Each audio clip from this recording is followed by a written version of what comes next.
Hello friends, कैसे हैं आप लोग। हमारे YouTube channel study with expert में आप सभी लोगों का स्वागत है। फ्रेंड्स, एक बार फिर हम कुछ इम्पोर्टेंट क्वेश्चन लेकर के आए हुए उसी पे चर्चा करेंगे। ये प्रीवियस ईयर का क्वेश्चन है 2001 का, उसी का व्याख्यात्मक हल दिया हुआ प्रश्न पत्र का, उसी को हम चर्चा करेंगे। आप सभी लोग बने रहिए, बहुत ही महत्वपूर्ण प्रश्नों का संग्रह है। आप लोग ज़्यादा से ज़्यादा प्रीवियस ईयर का क्वेश्चन मॉडल पेपर या प्रैक्टिस सेट को सॉल्व कीजिए। ज़्यादा से ज़्यादा रिवीजन भी कीजिए। रिवीजन प्लस प्रैक्टिस, और जिस भी नोट्स जो भी आपके पास है या जिस भी बुक से आप पढ़ रहे हैं उसको बार बार पढ़िए। ठीक है, बार बार उसको पढ़िए, रिवीजन कीजिए। ठीक है, और अगर बाय द वे कोई टॉपिक है ना या कोई सब्जेक्ट आपको टफ लग रहा है तो उसको स्पेशल नोट्स बना करके स्पेशल फोकस कीजिए। बार बार इतना रिवीजन कर दीजिए, ठीक है, कि वो क्वेश्चन आपको ऑटोमेटिक माइंड में फिट हो जाए। तो चलिए टाइम को ना वेस्ट करते हुए टॉपिक पे आते हैं। कह रहे हैं सिद्ध कवियों द्वारा प्रयुक्त भाषा को कहा जाता है। सिद्ध कवियों द्वारा प्रयुक्त भाषा को कहा जाता है डिंगल, अपभ्रंश, अवहट्ट या संध्या। तो इसका व्याख्या पे आते हैं। कह रहे सिद्धों की भाषा का स्वरूप साहित्यिक अपभ्रंश से भिन्न रूप लिए हुए है। इसमें समता की प्रवृत्ति स्पष्टता देखने को मिलती है। इसे आचार्य हजारी प्रसाद द्विवेदी जैसे विद्वानों ने अपभ्रंश से इतर हिंदी की प्रमुख विशेषता के रूप में स्वीकार किया। सिद्धों की भाषा को संध्या भाषा भी कहा जाता है। ऑप्शन डी इसका सही। सिद्धों ने प्रमुखता दोहा, कोश तथा चर्यापद जैसे काव्य रूपों का प्रयोग किया है जो कि कड़वक शैली में मिलते हैं। इसका स्रोत ये दिया हुआ है। स्रोत ये दिया हुआ कहाँ से लिया गया। ठीक है, अगले प्रश्न पे आते हैं। कह रहे हैं इनमें से कौन सा शब्द वर्तनी की दृष्टि से शुद्ध है। आशीर्वाद, आशीर्वाद, आशीर्वाद, आशीर्वाद। तो हम कहते हैं ना आशीर्वाद दे दो, लेकिन देखिए जब आप शुद्ध बोलेंगे तो शुद्ध लिखेंगे, है ना। इसीलिए शुद्ध बोलिए, शुद्ध लिखिए और शुद्ध उच्चारण कीजिए। जब शुद्ध लिखेंगे, शुद्ध बोलेंगे, शुद्ध उच्चारण करेंगे, तभी आपका माइंड एग्जामिनेशन में हाल में क्लिक करेगा। अदरवाइज वही क्लिक करेगा जो आप बोलेंगे। इसलिए शुद्ध बोलिए, शुद्ध लिखिए, शुद्ध उच्चारण। तो आशीर्वाद, ये ठीक तीसरा आशीर्वाद, ये वाला ऑप्शन सही है। इसकी व्याख्या पे आते हैं। शुद्ध बोलिए, शुद्ध लिखिए, ये व्याख्या है। कह रहे निम्नलिखित शब्दों में वर्तनी की दृष्टि से शुद्ध शब्द आशीर्वाद है, बाद नहीं वाद है, जबकि अन्य शेष तीनों शब्दों में व्यंजन संबंधी अशुद्धियाँ हैं। अगले प्रश्न पे आते हैं। इनमें से कौन द्विवेदी युग का कवि नहीं है। द्विवेदी युग का कवि नहीं।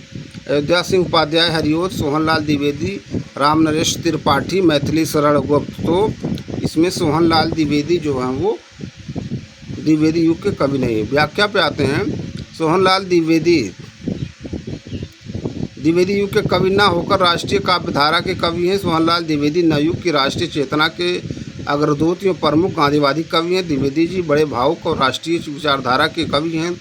इनकी कृतियों में प्रमुख है भैरवी, युगारंभ, पूजा गीत, वासव दत्ता, कुड़ाल, स्पान, सेवाग्राम, प्रभाती, वासंती, युगाधारा, चित्राद। जबकि अयोध्या सिंह उपाध्याय, हरिओध, रामनरेश त्रिपाठी और मैथिली शरण गुप्त द्विवेदी युग के प्रमुख कवि हैं। देख लीजिए। अगले प्रश्न पे आते हैं।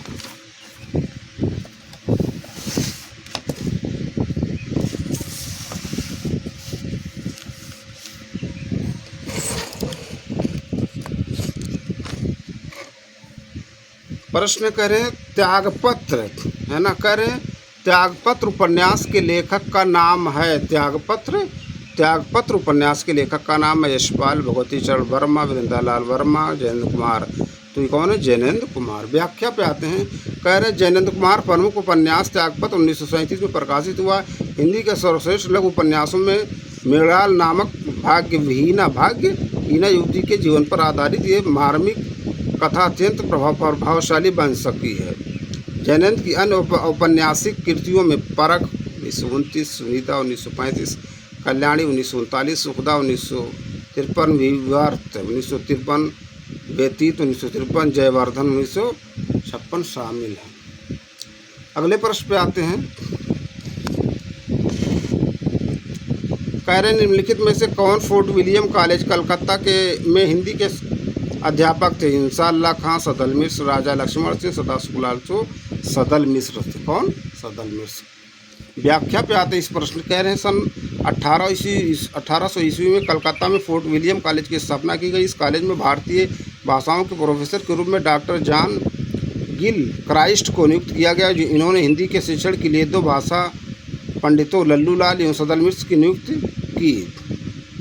लल्लूलाल ने प्रेम सागर तथा सदल मिश्र ने नासिकेतोपाख्यान की रचना की, जबकि सदाशुकलाल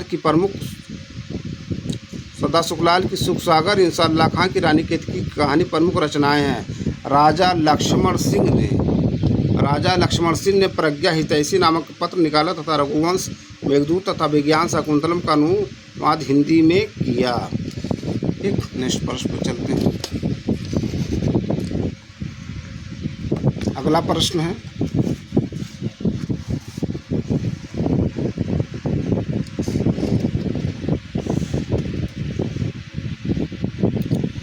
कह रहे हैं धनिया और झुनिया प्रेमचंद के किस उपन्यास के पात्र हैं? गबन, गोदान, कर्मभूमि, प्रेमाश्रम। तो गोदान की व्याख्या देखते हैं। कह रहे हैं धनिया और झुनिया प्रेमचंद के गोदान नामक उपन्यास के पात्र हैं। गोदान के अन्य प्रमुख पात्र हैं होरी, भोला, गोबर, राम साहब, पन्ना तथा प्रोफेसर मेहता, संपादक ओंकारनाथ, मुन्नी, सिलिया, मनोहरी, दुलारी, मालती, गोविंदी आदि के चरित्र यथार्थवादी धरातल पर प्रस्तुत हैं तथा ये अपने अपने वर्ग के प्रतिनिधि भी हैं। गोदान में मुंशी प्रेमचंद ने यथार्थ के चित्रों द्वारा समाज में निहित कुत्सित वृत्तियों का उन्मूलन चाहा है। अब देखिए प्रश्न कई बार पूछा गया उन्मूलन का विलोम है ना, क्या होता है? रोपड़ होगा, तिनिमिलन होगा। और पॉइंट एक जो यहाँ पर शुड भी नोटेड ये है कि पॉइंट को प्रेमचंद होता, चंद्र नहीं है, प्रेमचंद है ये। देखिए वर्तनी संबंधी में कई बार पूछा गया है। यहाँ हम लोग पढ़ते हैं प्रेमचंद्र नहीं, प्रेमचंद्र नहीं, दामेरा नहीं, प्रेमचंद है, चंद। अगला प्रश्न कह रहे हैं निम्नलिखित संत कवियों में से कौन संत कवि पढ़ा लिखा था? दादू दयाल, रैदास, कबीर, सुंदरदास। तो कौन पढ़े लिखे थे? सुंदरदास। कौन? सुंदरदास। व्याख्या पे आते हैं।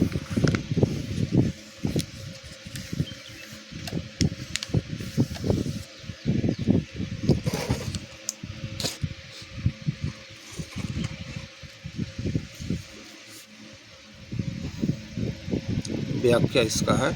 कह रहे हैं सुंदरदास छोटी आयु में ही संत दादू के शिष्य बनकर अध्ययन के लिए काशी चले गए। इन्होंने व्याकरण, दर्शन, साहित्य, वेदांत और पुराणों का गंभीर अध्ययन किया। देखिए वर्तनी संबंधी में बहुत पूछा जाता है, अध्ययन कैसे लिखा जाता है। आधा था फिर 2 बार या है। इन्हें फारसी भाषा का भी पर्याप्त ज्ञान था। इनके द्वारा विरचित छोटे बड़े 42 ग्रंथों की चर्चा की जाती है। इनका प्रकाशन सुंदर ग्रंथावली नाम से हो चुका है। इनकी रचनाओं में सुंदर विलास विशेष महत्वपूर्ण मानी जाती है। देखिए यहाँ महत्वपूर्ण गलत लिखा हुआ, महत्वपूर्ण में 2 बार आधाता है ना। पॉइंट शुड बी नोटेड कि पढ़िए कहीं पर भी, माइंड को है ना चारों हर एंगल से देखिए क्वेश्चन को, है ना 360 डिग्री पे जो है सोचिए, माइंड को जो हमेशा एक्टिव रखिए। महत्वपूर्ण गलत ये 2 बार आधाता होता है। और इन्होंने श्रृंगार भी गलत लिखा हो, ये 1 बार रा नहीं रहता है। इन्होंने श्रृंगार रस का खुलकर विरोध किया। दादू दयाल की रचनाओं का संकलन ढारडेवाड़ी नाम से किया गया, बहुत इंपॉर्टेंट है। रैदास की रचनाओं का संकलन रविदास की बानी नाम से तथा कबीर की रचनाओं का संकलन बीजक नाम से किया गया, जिसके 3 भाग हैं, साकी, शबद तथा रामायणी। अब शबद जो है ना, देखिए शबद ये तत्सम है कि तद्भव है, बहुत पूछा जाता है। ये सब इम्पोर्टेंट पॉइंट है। अगले प्रश्न पे आते हैं। कह रहे हैं क्वेश्चन नंबर 8 पे आते हैं। क्वेश्चन नंबर 8 है ना।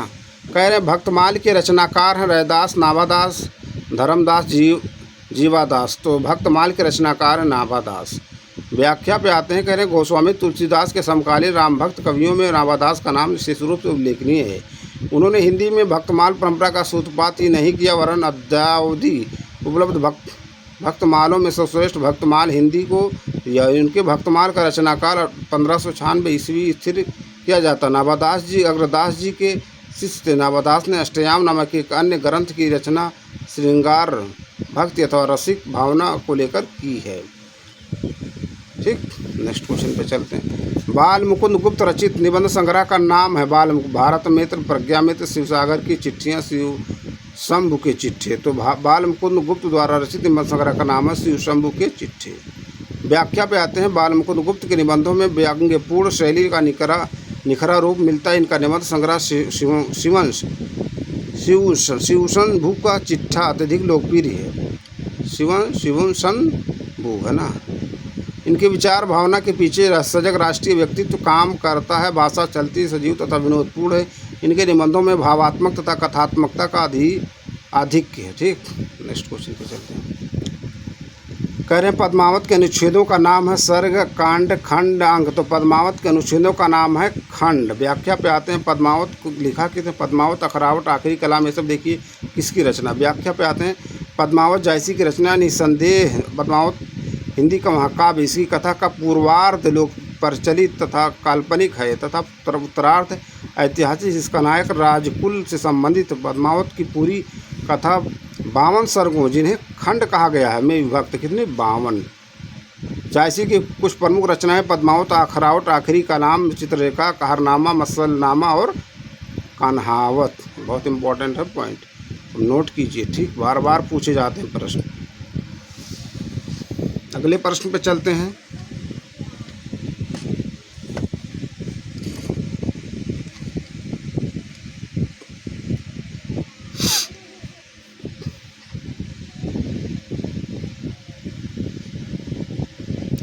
कह रहे हैं अब तक निम्नलिखित में से किस साहित्यकार को जन्म शताब्दी नहीं मनाई गई है? आचार्य रामचंद्र शुक्ल, रामधारी सिंह दिनकर, भारतेंदु हरिश्चंद्र, जयशंकर प्रसाद। तो अब तक जो है रामधारी सिंह दिनकर की जन्म शताब्दी नहीं मनाई गई है ना। नेक्स्ट क्वेश्चन पे आते हैं। लेकिन वैसे किस कृति के लिए लेखक जयशंकर प्रसाद नहीं है? जयशंकर प्रसाद कानन कुसुम, धुरस्वामिनी, तितली, चारुचंद्र लेखा। चारुचंद्र लेखा नहीं है ना। आंसू, झरना, लहर, ये सब उन्हीं की हैं है ना। स्कंदगुप्त, शायद चंद्रगुप्त भी हैं। तो व्याख्या पे आते हैं। निम्नलिखित कृतियों में चारुचंद्र लेख को के लेखक जयशंकर प्रसाद नहीं, बल्कि यह रचना हजारी प्रसाद द्विवेदी की है। हजारी प्रसाद द्विवेदी द्वारा लिखित अन्य उपन्यास बाणभट्ट की आत्मकथा 1946, पुनर्नवा 1973 तथा अनामदास का पोथा 1976 आदि है। ठीक है। सरस्वती पत्रिका संपादक कौन है? देखिए, कानन कुसुम, धुरस्वामिनी और तितली के अलावा जयशंकर प्रसाद की प्रमुख कृतियाँ हैं चित्राधार, प्रेम पथिक, करुणालय, महाराणा का महत्व, झरना, आंसू, लहर, कामायनी, सज्जन, कल्याणी, प्रायश्चित, राजश्री, विशाख, अजात शत्रु है ना। पूछा जाता है अनेक शब्दों के लिए एक शब्द। कामाना, जन्मेजय का नागयज्ञ, स्कंदगुप्त, एक घूंट, चंद्रगुप्त आदि, ये सब जयशंकर प्रसाद की प्रमुख रचनाएं हैं। ठीक है। नेक्स्ट क्वेश्चन पे चलते हैं। कह रहे हैं कृष्ण गीतावली नामक काव्य कृति के रचनाकार सूरदास, मीराबाई, नरोत्तम दास, तुलसी। तो कृष्ण गीतावली नामक काव्य कृति के रचनाकार तुलसीदास हैं। व्याख्या पे आते हैं। कृष्ण गीतावली नामक काव्य कृति के रचनाकार गोस्वामी तुलसीदास जी हैं। इनकी अन्य काव्य कृतियाँ रामलला, नाशु, पार्वती मंगल, जानकी मंगल, भरवे रामायण, वैराग्य संदीपनी, रामाज्ञा प्रश्न, कवितावली, दोहावली, गीतावली, विनय पत्रिका, रामचरितमानस इत्यादि हैं। ठीक। नेक्स्ट क्वेश्चन पे चलते हैं। नीचे भाषा की 4 विशेषताएं दी गई। इनमें से जो एक गलत विशेषता है उसे चुनिए। भाषा परिवर्तनशील होती है, भाषा पैतृक संपत्ति होती है, भाषा सामाजिक संपत्ति होती है, भाषा अनुकरण द्वारा सीखी जाती है। गलत, भाषा पैतृक संपत्ति नहीं, ऐसा नहीं, पैतृक संपत्ति नहीं हो भाषा। ठीक है। नेक्स्ट क्वेश्चन पे चलते हैं।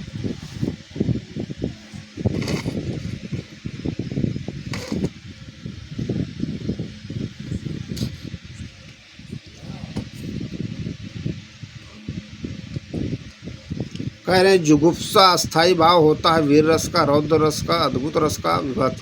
तो जुगुप्सा जो है वो स्थायी भाव है विभत्स रस का। इसका विभत्स रस का। व्याख्या देख लेते हैं। कह रहे हैं जुगुप्सा नामक अस्थाई भाव विभावादि भावों के द्वारा जब परिपक्वावस्था होता है तब वह विभत्स रस कहा जाता है। उत्साह नामक अस्थाई भाव जब विभावादि के संयोग से परिपक्व होकर रस रूप में परिणित होता है तब वही वीर रस कहलाता है। रौद्र रस का स्थायी भाव क्रोध होता, तथा अद्भुत रस का स्थायी भाव आश्चर्य होता है ना। अगले प्रश्न पे आते हैं। करें टकसाली भाषा कहते हैं संस्कृत निष्ठ भाषा को, ग्रामीण भाषा को, परिनिष्ठित भाषा को, कृत्रिम भाषा को। तो टकसाली भाषा कहते हैं संस्कृत निष्ठ भाषा को, इसे संस्कृत निष्ठ भाषा को पर टकसाली भाषा कहते हैं। देख लीजिए, है ना। ये अगले प्रश्न पे चलते हैं।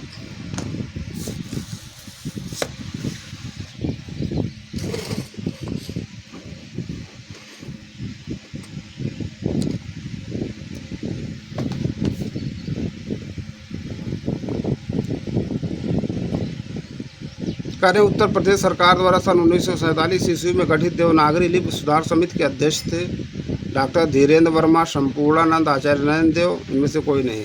तो उत्तर प्रदेश सरकार द्वारा सन 1947 ईस्वी में गठित देवनागरी लिपि सुधार समिति के अध्यक्ष आचार्य नरेंद्र देव थे। व्याख्या पे आते हैं। देवनागरी लिपि के सुधार के लिए उत्तर प्रदेश सरकार ने सन 1947 ईस्वी में आचार्य नरेंद्र देव की अध्यक्षता में एक समिति गठित की, जिसने सब सुझावों का आकलन और अध्ययन करने के बाद अपनी सिफारिशें प्रस्तुत की। अगला प्रश्न करें। अवहट्ट भाषा से तात्पर्य ग्रामीण अपभ्रंश, परिनिष्ठित अपभ्रंश, ग्रामीण सत्प्राकृत, परिनिष्ठित प्राकृत। तो अवहट्ट भाषा से तात्पर्य है ग्रामीण अपभ्रंश। क्या? ग्रामीण अपभ्रंश। अगले प्रश्न देख लेते हैं इसकी व्याख्या। भाषा परिवर्तनशील है। अपभ्रंश भाग के परवर्ती रूप विद्वानों ने अवहट्ट कहा है। हेमचंद्र ने अपने ग्रंथ काव्यानुशासन में शिष्ट परिनिष्ठित अपभ्रंश से भिन्न ग्राम्य अपभ्रंश की स्थिति स्वीकार की है। ग्राम्य अपभ्रंश शिष्ट अपभ्रंश की अपेक्षा जनभाषा के अधिक निकट है। अगला प्रश्न। हिंदी साहित्य का पहला इतिहास लिखा गया था संस्कृत भाषा में, जर्मन भाषा में, फ्रेंच भाषा में, अंग्रेजी भाषा में। तो हिंदी साहित्य का पहला इतिहास लिखा गया था फ्रेंच भाषा में। किस भाषा में? फ्रेंच। इसकी व्याख्या देखते हैं।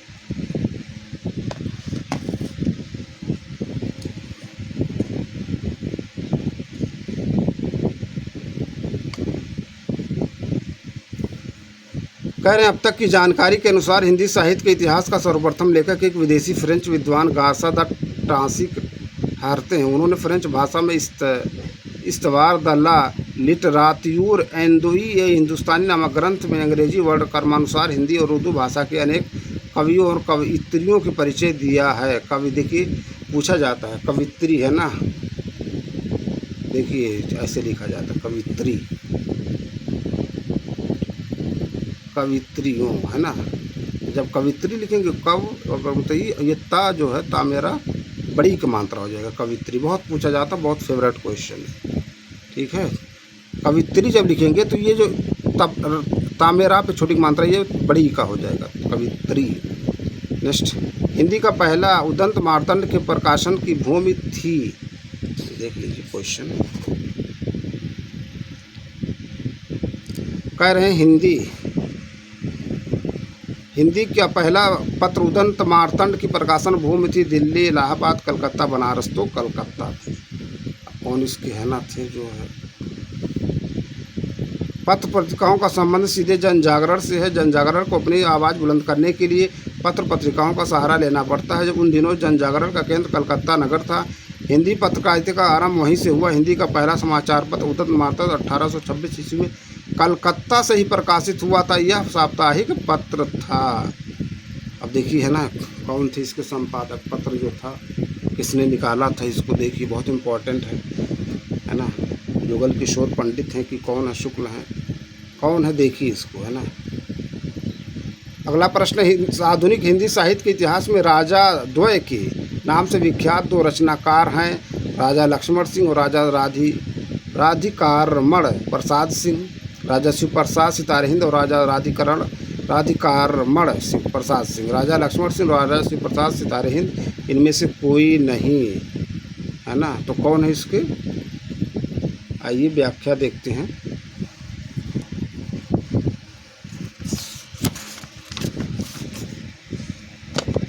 इस प्रश्न का व्याख्या देते हैं। देखिए जब व्याख्या देखेंगे तो एक प्रश्न कई प्रश्न हम लोगों को मिल जाते हैं, है ना। एक प्रश्न सॉल्व करते हैं उससे कई प्रश्न मिल जाते हैं, व्याख्या में दिया रहता है। ठीक है, तो चलिए व्याख्या पे आते हैं।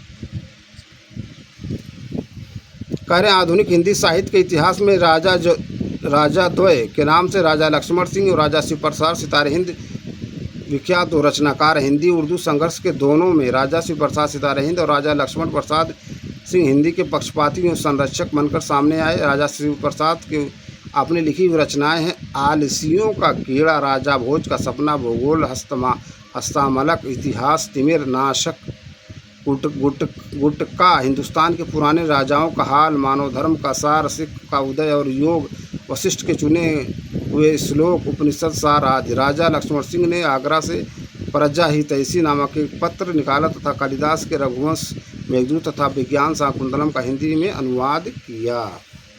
ठीक, अगले प्रश्न पे आते हैं। पहले अनाम दास का पोथा शीर्षक उपन्यास के लेखक हैं वृंदावन लाल वर्मा, भगवती चरण वर्मा, अमृतलाल नागर, हजारी प्रसाद द्विवेदी। तो अनाम दास का पोथा शीर्षक उपन्यास के लेखक हजारी प्रसाद द्विवेदी हैं। हजारी प्रसाद द्विवेदी। व्याख्या पे आते हैं। कह रहे हैं अनाम दास का पोथा नामक ऐतिहासिक उपन्यास के लेखक हजारी प्रसाद द्विवेदी हैं। इनकी इस रचना का कथा सूत्र शांत योग्य और वृद्धरण्यक उपनिषदों में विद्यमान है। इसमें लेखक ने समाज में भोग और योग के संतुलन पर बल दिया है। हजारी प्रसाद द्विवेदी की अन्य औपन्यासिक कृतियां हैं बाणभट्ट की आत्मकथा, चारुचंद्र लेख, पुनर्नवा आदि। ठीक, नेक्स्ट क्वेश्चन पे चलते हैं।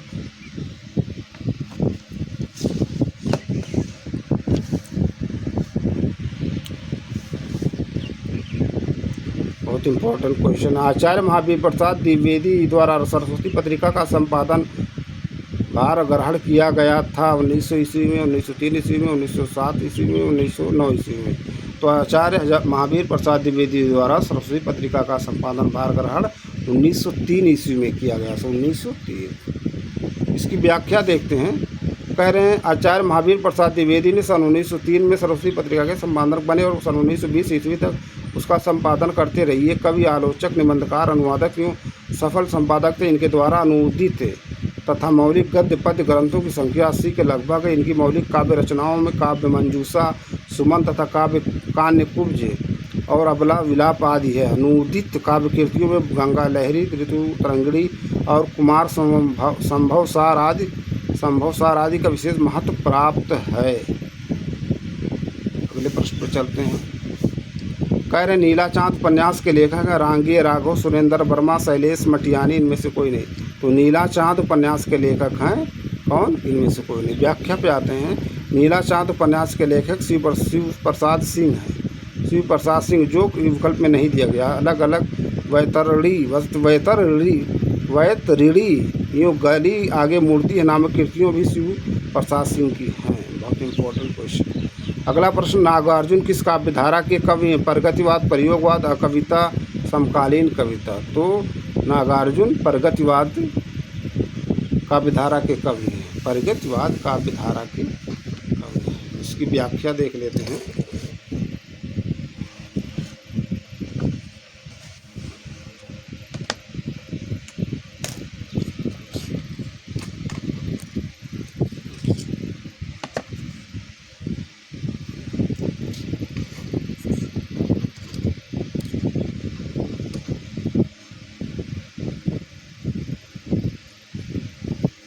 व्याख्या पे आते हैं। कह रहे नागार्जुन प्रगतिवाद काव्यधारा के प्रमुख कवि हैं। नागार्जुन का वास्तविक नाम वैद्यनाथ मिश्र है। मैथिली में ये यात्री नाम से लिखते रहे हैं और साहित्यिक हलकों में बाबा के नाम से जाने जाते हैं। इनकी काव्य कृतियाँ हैं युगधारा, प्यासी, पथराई आंखें, सतरंगी पंखों वाली, तालाब की मछलियाँ और भस्मांकुर तथा उपन्यासों में रतिनाथ की चाची, बलचनमा, नई पौधा, बाबा बटेश्वर नाथ, अरुण के बेटे, दुख मोचन, कुंभीपाक, हीरक जयंती, उग्रतारा, इमरतिया और जमन्या का बाबा प्रमुख।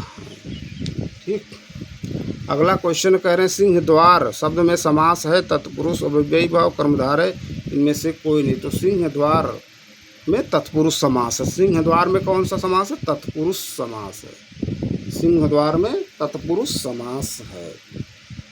ठीक, तो दोस्तों इस वीडियो को यहीं पर एंड करते हैं।